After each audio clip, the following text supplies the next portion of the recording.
जय श्री कृष्ण। राधे राधे। आज हम बात करने वाले हैं जयनगर से आए श्री कृष्ण जन्माष्टमी महोत्सव 2026 के एक बहुत ही खास निमंत्रण के बारे में। तो चलिए देखते हैं कि इस बार इस भव्य आयोजन में क्या क्या धूम मचने वाली है। तो भाई जयनगर में एक बहुत ही शानदार आयोजन की तैयारियां चल रही हैं। और ये सिर्फ कोई त्योहार नहीं है, समझ लीजिए ये एक ऐसा मौका है जो पूरा का पूरा समुदाय एक साथ आएगा, भक्ति में डूबेगा और जमकर उल्लास मनाएगा। वाह, क्या बात है। ये जो पंक्तियां है ना, ये इस पूरे आयोजन की आत्मा को कितनी खूबसूरती से बयां कर रही हैं। बस इसे पढ़ते ही ऐसा लगता है मानो हम वहीं पहुंच गए हों, उस भक्ति और संगीत से भरे माहौल में जिसका अनुभव वहां मौजूद हर इंसान करेगा। अच्छा, तो अब इस भव्य उत्सव की जो सबसे जरूरी जानकारी है, उस पर एक नजर डालते हैं। अगर कोई भी इस कार्यक्रम में शामिल होने का मन बना रहा है, तो ये जानना तो भाई बहुत ही जरूरी है। और देखिए, यहाँ जो सबसे दिलचस्प बात है ना, वो है इस आयोजन का स्केल। अरे ये कोई एक दो दिन का कार्यक्रम नहीं है, ये तो पूरे 1 हफ्ते तक चलने वाला महोत्सव है। नाम है इसका श्री श्री 108 भगवान श्री कृष्ण जन्माष्टमी महोत्सव। और तारीखें नोट कर लीजिए, 4 सितंबर से 10 सितंबर 2026 तक। और जगह है जयानगर की बाजार समिति। कहते हैं ना, किसी भी बड़े और शुभ काम की शुरुआत एक पवित्र रस्म से होती है। तो बस इस महोत्सव का आगाज भी एक बहुत ही खास और बड़ी ही पावन यात्रा से होने जा रहा है। तो देखिए, 4 सितंबर को सुबह ठीक 8 बजे एक भव्य कलश स्थापना यात्रा निकलेगी। ये यात्रा शुरू होगी बाजार समिति से और जाएगी पवित्र कमला नदी तक। और फिर वहां से कलश में पवित्र जल भरकर वापस आयोजन वाली जगह पर लाया जाएगा। ये एक तरह से पूरे हफ्ते चलने वाले उत्सव की एक शुद्ध और पावन शुरुआत का प्रतीक होगा। चलिए अब बात करते हैं उस चीज की जिसका सबको इंतजार रहता है। जी हाँ, इस आयोजन के धड़कते हुए दिल की, यानी मेले की।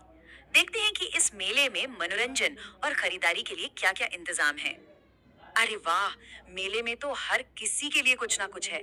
मतलब बच्चों और जवानों के लिए बड़े बड़े रंग बिरंगे झूले हैं, वो थ्रिल वाला ब्रेक डांस है, नौका झूला भी है। और सोचिए, जैसे ही शाम होगी, एक तरफ भव्य श्री कृष्ण झांकी निकलेगी और दूसरी तरफ रंगारंग सांस्कृतिक कार्यक्रम शुरू हो जाएंगे। मतलब माहौल एकदम भक्ति और मनोरंजन से सराबोर हो जाएगा। सिर्फ झूले ही नहीं, खरीदारी का भी पूरा इंतजाम है। एक शानदार मीना बाजार भी लग रहा है, जहां घर का सामान, खिलौने, सजावट की चीजें, सब कुछ मिलेगा। और हाँ, खाने पीने के शौकीनों के लिए स्वादिष्ट मिठाइयाँ और चटपटी नाश्ते की दुकानें भी होंगी। जरा सोच कर देखिए, एक तरफ ये सब चल रहा है और बैकग्राउंड में भजन कीर्तन गूंज रहे हैं। क्या कमाल का अनुभव होगा ये। तो अब थोड़ा और आगे बढ़ते हैं और ये समझते हैं कि ये आयोजन कैसे भक्ति और मनोरंजन को इतने खूबसूरत तरीके से एक साथ पिरोता है। देखिए, कुछ चीजें हैं जो इस महोत्सव को वाकई बहुत खास बना देती हैं, जैसे कि छोटे छोटे बच्चों की वो मनमोहक कृष्ण राधा झांकी। यकीन मानिए, वो तो सबका दिल ही जीत लेगी। और ये कोई छोटा मोटा मेला नहीं है, इसे पूरे इलाके का सबसे बड़ा और सबसे आकर्षक मेला माना जाता है। सही मायनों में पूरे परिवार के लिए एंटरटेनमेंट और डिवोशन का एक परफेक्ट पैकेज है ये। और ये जयकारा तो जैसे इस पूरे उत्सव की आत्मा है। ये सिर्फ एक नारा नहीं है, ये भगवान कृष्ण के जन्म के आनंद का, उनके आशीर्वाद का जश्न है।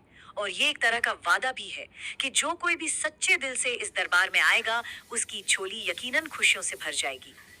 और अब इस निमंत्रण का सबसे जरूरी हिस्सा, वो बुलावा जो सभी के लिए है।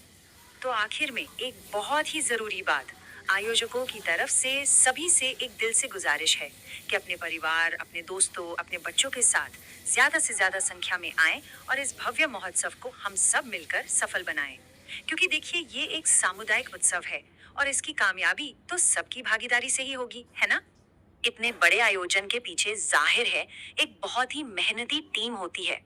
तो मेला संचालन समिति में है मेला संचालक श्री अनिल साजी, अध्यक्ष श्री उमेश यादव जी, सचिव श्री रंजीत कुमार यादव जी और कोषाध्यक्ष हैं श्री दीपेश कुमार यादव जी।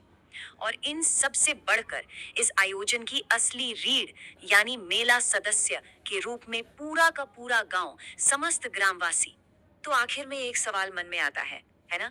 कि कैसे एक कलश यात्रा, एक इतना बड़ा मेला, इतने सारे सांस्कृतिक कार्यक्रम और इतनी गहरी भक्ति, ये सब मिलकर इस महोत्सव को भक्ति, संस्कृति और आनंद का ऐसा संगम बना देते हैं।